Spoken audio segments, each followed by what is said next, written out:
la iglesia cristiana y también en el judaísmo. ¿Cuál es ese salmo? 23. El Salmo 23. Aquí imagínese usted, váyase 3000 años atrás, viendo a ese niño pastor, jovencito, pastoreando en este lugar. Sé que era un jovencito rubio, estaba pastoreando allí las ovejas, mientras que más arriba, en Belén, donde más tarde ya vamos camino hacia ese lugar, se está celebrando una fiesta. En la fiesta, su papá, Isaí, está invitando a todo el resto de sus hermanos, es decir, a sus 7 hermanos, él era el octavo, mas a él no lo invitaron.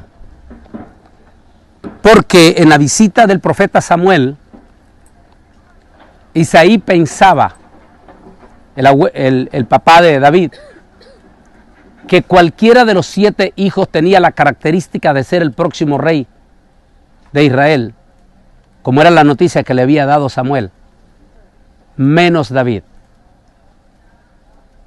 Algunos dicen que posiblemente David fue ese niño, ¿cómo se puede decir? ¿Qué pasa cuando no es el niño más querido? Como el niño rechazado, el niño cohibido, el niño soñador, porque era un niño poético. Tal vez tenía muchos problemas con sus hermanitos. No lo invitaron a la fiesta. Cuando Samuel se sienta y ve que ninguno de los 7, para resumirlo,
era el elegido por Dios.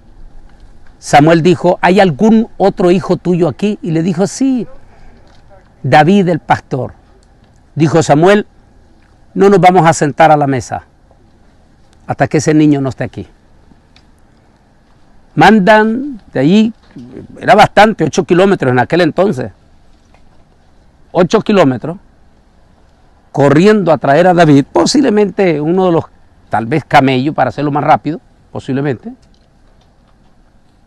Cuando el niño entra a la fiesta, posiblemente todo chorreado, y está aquel banquete donde no había sido invitado él, desde que entra, el Espíritu Santo le dice a Samuel, él es. Y allí lo unge con aceite.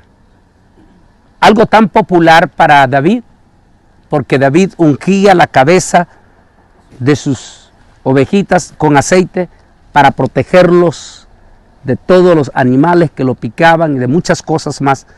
Ungían la cabecita de sus ovejas. Esta vez va a ser David el que es ungido su cabecita con el aceite de la unción. Como ustedes ven, hemos hecho un paréntesis para mostrar una de las grutas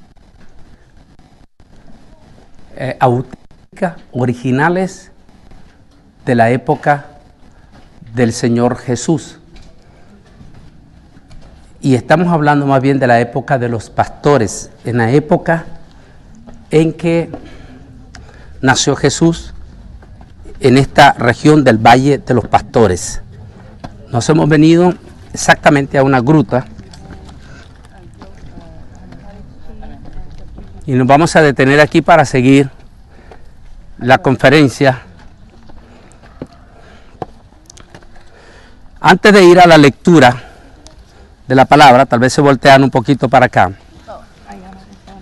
Después que el niño, porque era un niño, se cree que tenía aproximadamente 16 años, el niño David regresa de nuevo a la vista panorámica que hemos tenido del Valle de los Pastores. Pero él viene tocado. Algunos dicen que fue ahí cuando recibió el aceite, que él recibió esa unción del Espíritu Santo.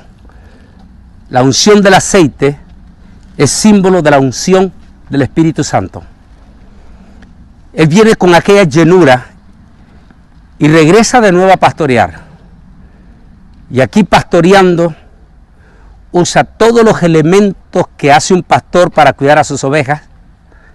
Y en esos elementos él hace el salmo más universal hoy en día, el Salmo 23. De manera que lo que sucedió en este valle perfilaba lo que iba a suceder 1000 años después de esa experiencia que él tuviera aquí. Es por eso que siempre uso la palabra, el pasado se vuelve futuro. Antiguo Testamento está enfocando lo que iba a pasar en el futuro con Jesús. Más arriba, que ya dentro de unos minutos nosotros vamos a viajar al lugar que se conoce como la Iglesia de la Natividad, la más original de todas las que hay.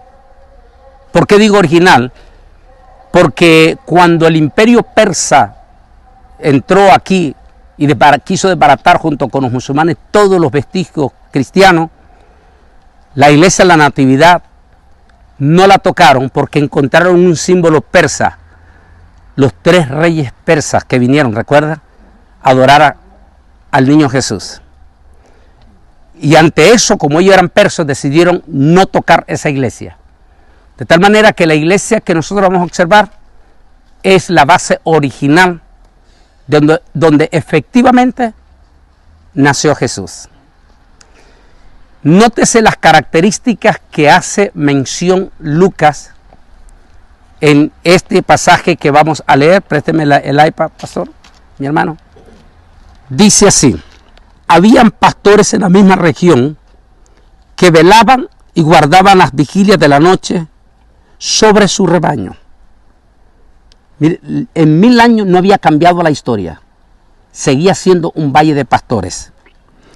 Y si se le apareció un ángel del Señor y la gloria del Señor los rodeó de resplandor y tuvieron gran temor. Pero el ángel les dijo, no temáis, porque yo os doy nuevas de gran gozo, que será para todo el pueblo, que os ha nacido hoy en la ciudad de David un Salvador, que es Cristo el Señor, o sea que es el Mesías Adonai o Elohim. Nótese lo que dice: y esto les servirá de señal. Hallaréis al niño envuelto en pañales, acostado en un pesebre. Nótese aquí, vamos a dejar las palabras.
palabras que está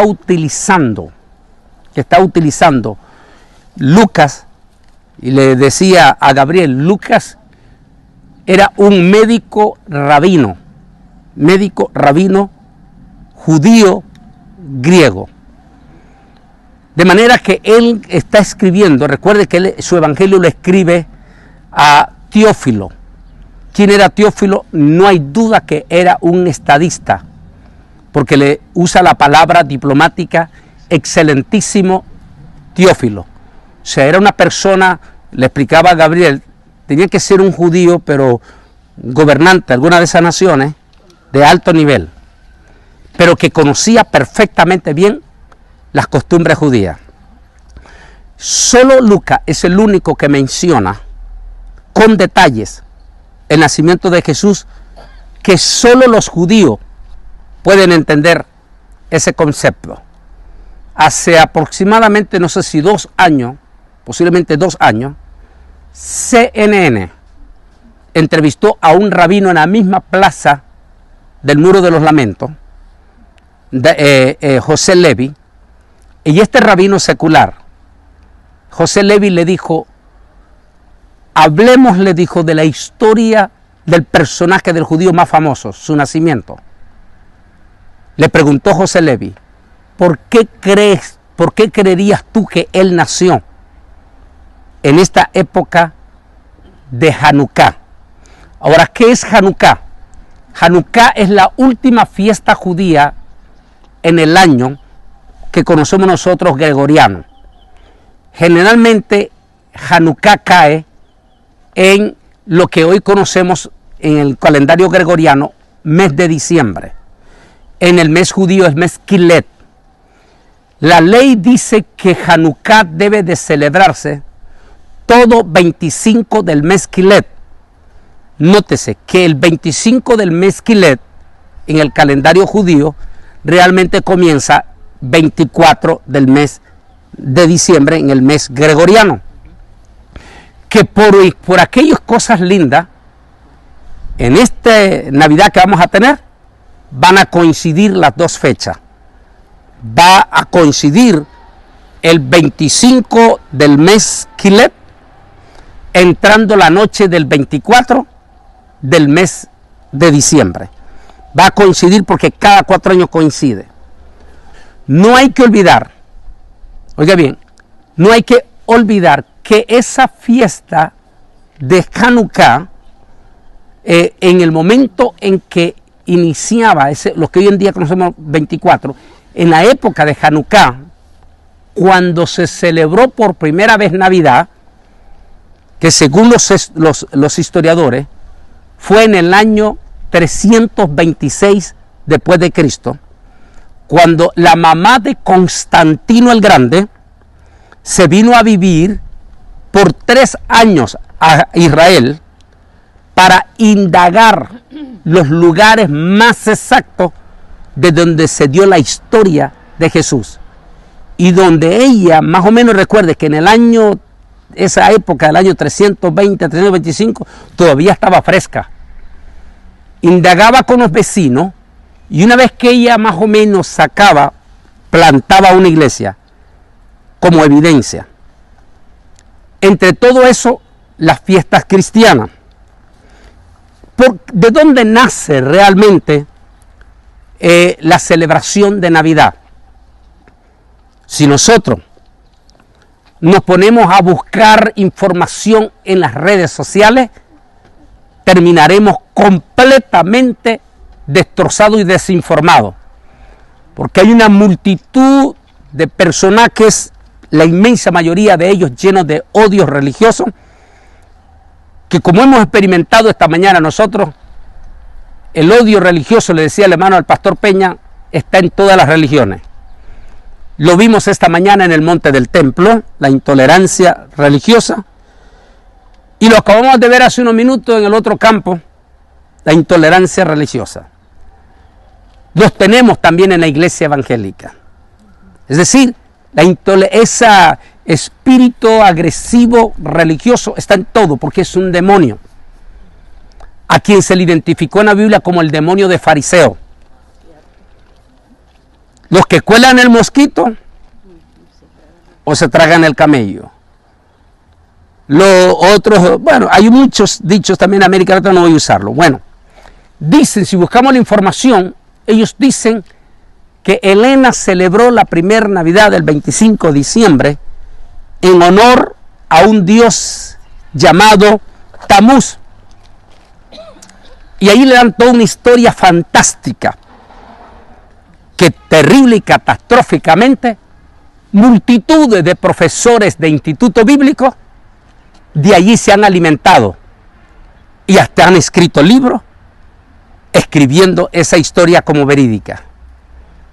Una de las críticas, perdón todo lo que estamos, porque tenemos mucha gente aquí educada también en el grupo, una de las críticas que se nos dan mientras va ayudando ahí que camine, una de las críticas que se le dan a nuestras iglesias evangélicas de América Latina es que nuestra iglesia evangélica latina nació de gente muy contexto humilde y que la teología que se nos enseñaba hace 50 años era que el estudio era pecado. Y entonces la iglesia nunca llegó en aquella época a predicar a las personas de clase media, a clase alta o intelectuales. Y la crítica que hacen es que los evangélicos, la mayoría de las veces, amamos la ignorancia, tristemente. Esa es la idea, y le estoy hablando de los filósofos, de los expertos, de los estudiados. ¿Por qué? Porque lamentablemente muchas veces nosotros, la iglesia evangélica, el liderazgo, les gusta alimentarse mucho de fábula y no de la historia verdadera. Y eso es triste, que nos alimentemos de muchas fábulas. A veces nuestro pueblo evangélico no quiere confrontar una verdad profunda. De hecho, muchos líderes prefieren venir a Israel a, digamos, tour de entretenimiento y hasta ni siquiera visitar los lugares originales porque no se quieren confrontar con la verdad. Y esa es la triste realidad. Pero realmente Helena celebró la Navidad en honor a Tamuz.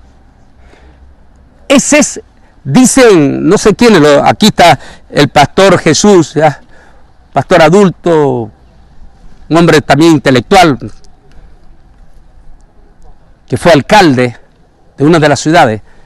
Usted sabe también como político y todo, que una mentira de tanto decirse se le da crédito y se llega a creer como que es verdad.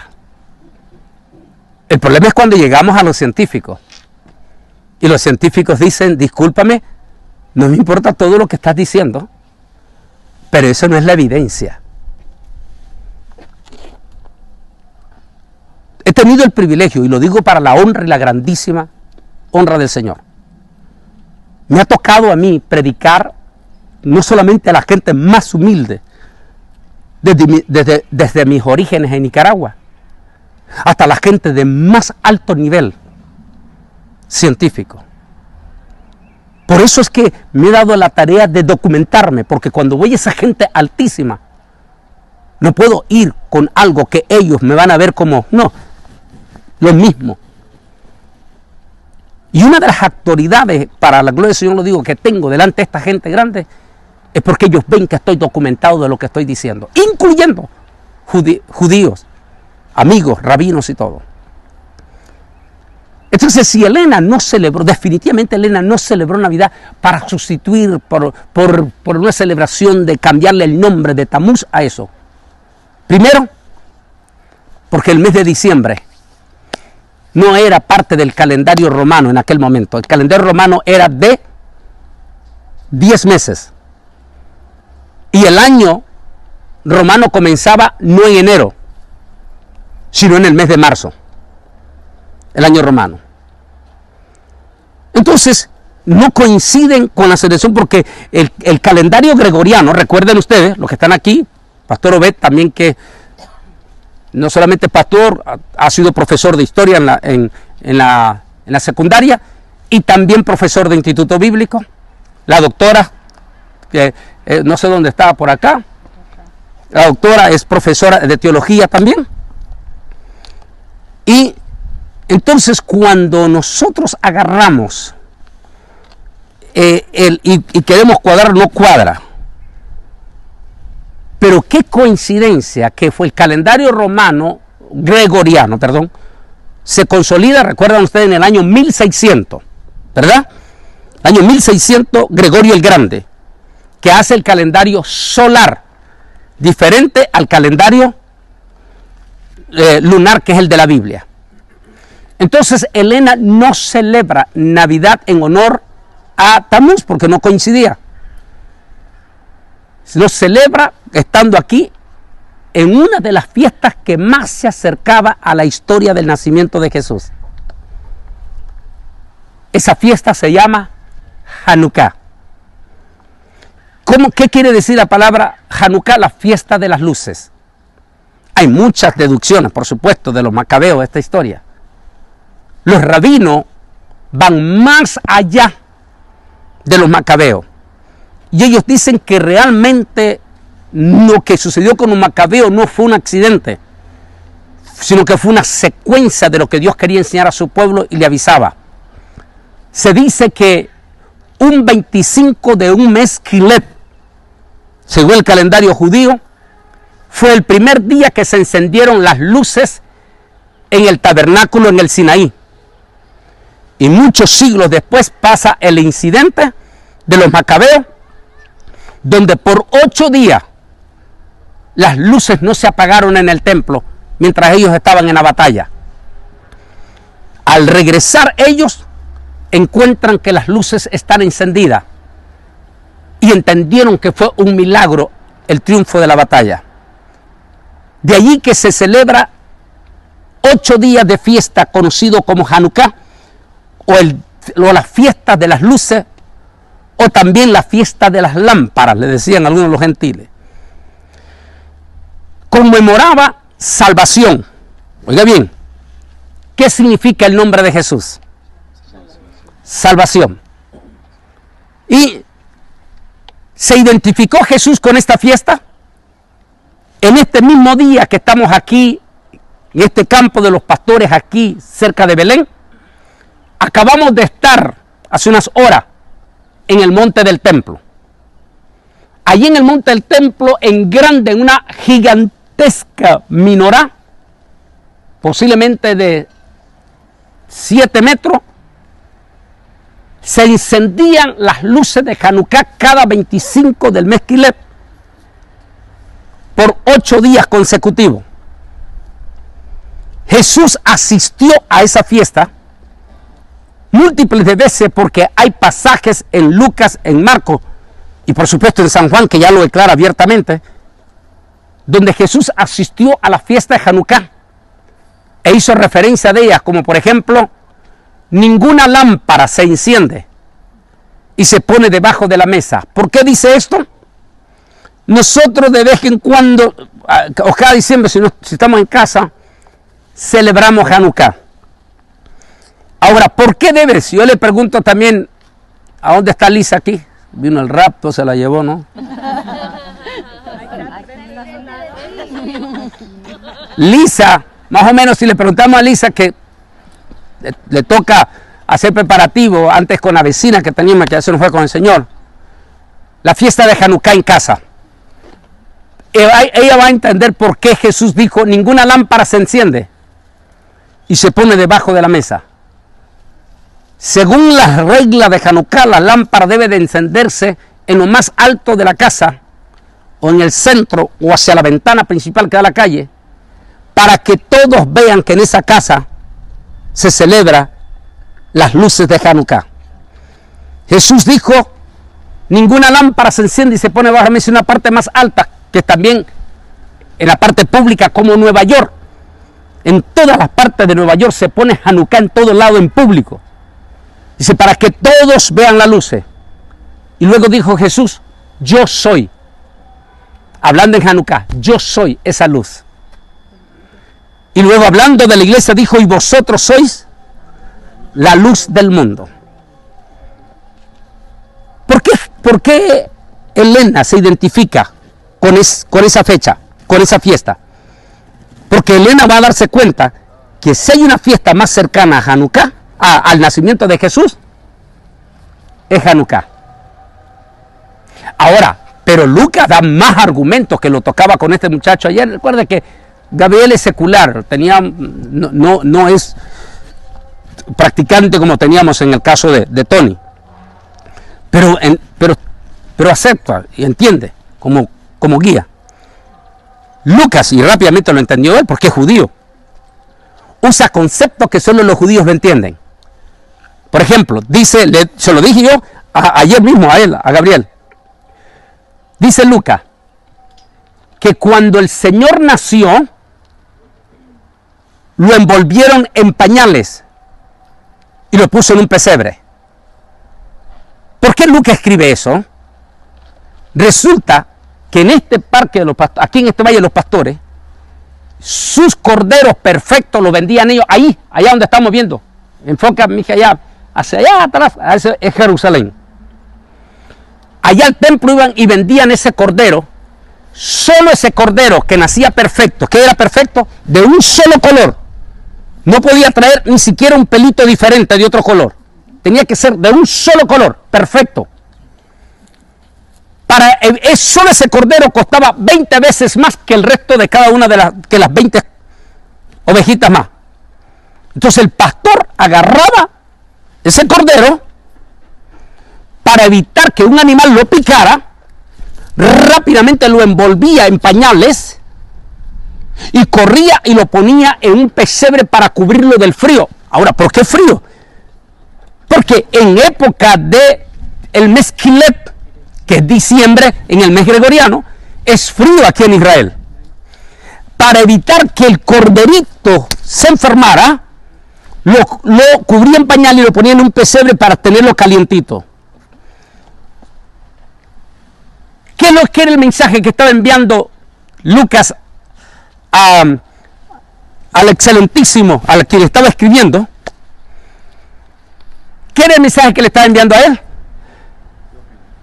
A Teófilo, que Jesús era el Cordero perfecto.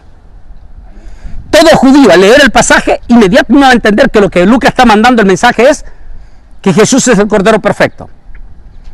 Nótese también la palabra que le da el ángel Gabriel a los pastores aquí. Encontraréis al niño envuelto en pañales en un pesebre. ¿Qué agarraron rápidamente los pastores?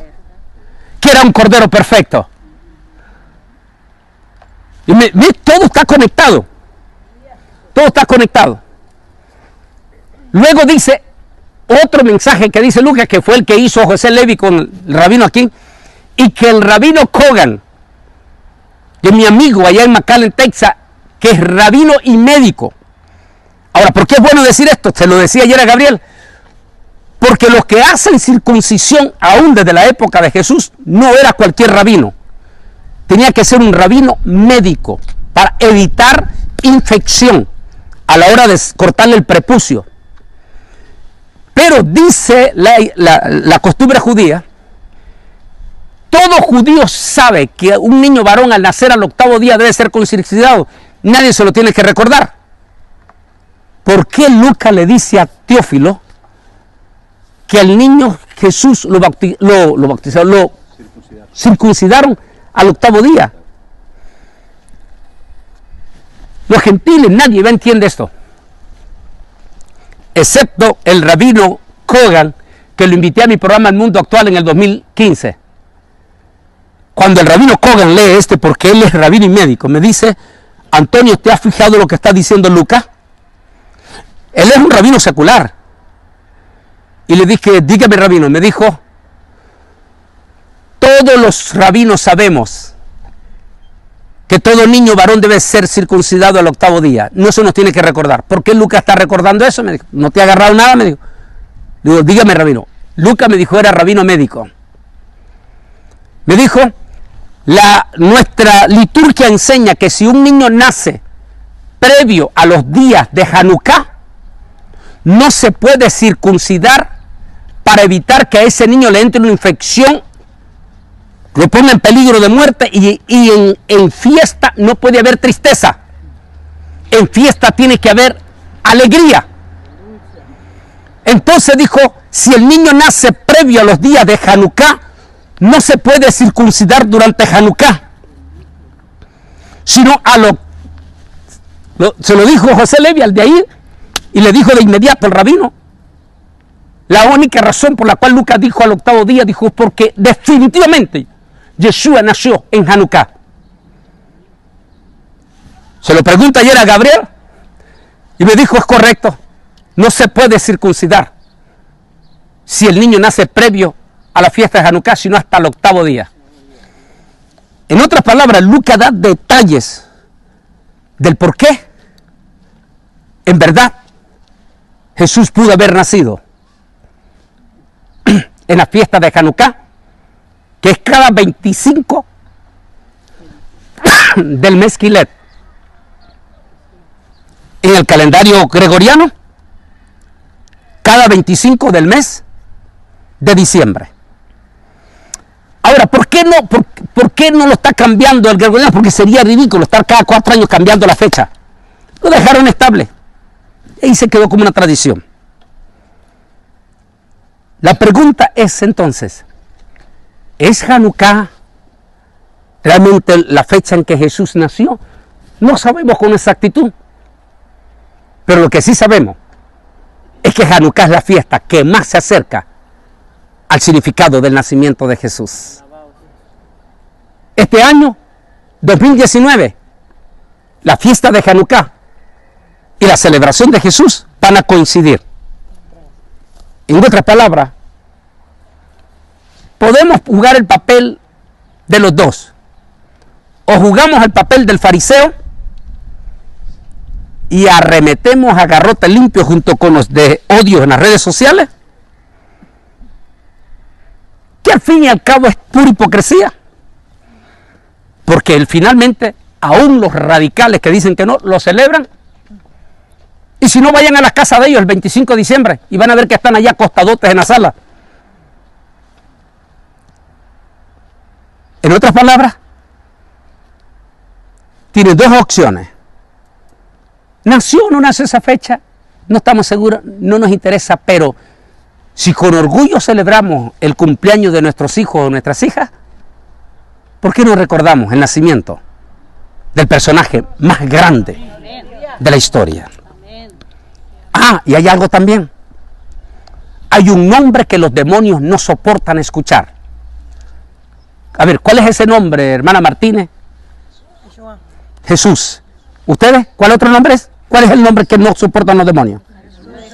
Jesús de Nazaret. ¿Cuál es el mes que más se menciona, cantante Galindo? ¿Cuál es el mes que más se menciona el nombre de Jesús, aún por los propios paganos? Diciembre. ¿Quién cree usted que puede estar resentido por ese mes? Díganos. Satanás, el diablo. Y los fariseos, que recuerden que crucificaron a Jesús. Porque siguen igualitos hoy en día. En otras palabras, ¿para qué meternos en un pleito religioso? Gocémonos. A través de Hanukkah, también celebrando el nacimiento de nuestro personaje más grande. El que cambió nuestras vidas. El que vino en el momento más crítico. El que nos ha consolado en medio de las tristezas. Como cuando la hermana comenzó a llorar en el bus por la noticia de uno de sus seres queridos. ¿Cómo le trajimos consolación? A través de Jesús. ¿Cuál es el problema? Además, no he escuchado un solo pagano que diga que él está celebrando el nacimiento de Tamuz. Ni siquiera saben quién es Tamuz. Pregúntele al más humilde mexicano allá. ¿A quién está celebrando en Navidad? Galindo, ¿a quién le va a decir? A Jesús. A Jesús. Nacimiento de... que tienen su estilo pagano. Eso ya no nos metamos en eso nosotros. Pero mencionan el nombre que Satanás y los demonios Y ustedes los fariseos no quieren escuchar. El nombre que es sobre todo nombre. Para que en el nombre de Jesús se doble toda rodilla y toda boca confiese que Jesús es el Señor. Estar aquí, en el lugar donde la historia se escribe, el privilegiazo que esos pastores, Galindo, Pastor Peña, Pastor Obed, Pastor Jesús, el privilegiazo que esos pastores tuvieron. Y sin titubear, se fueron a ver al niño Jesús.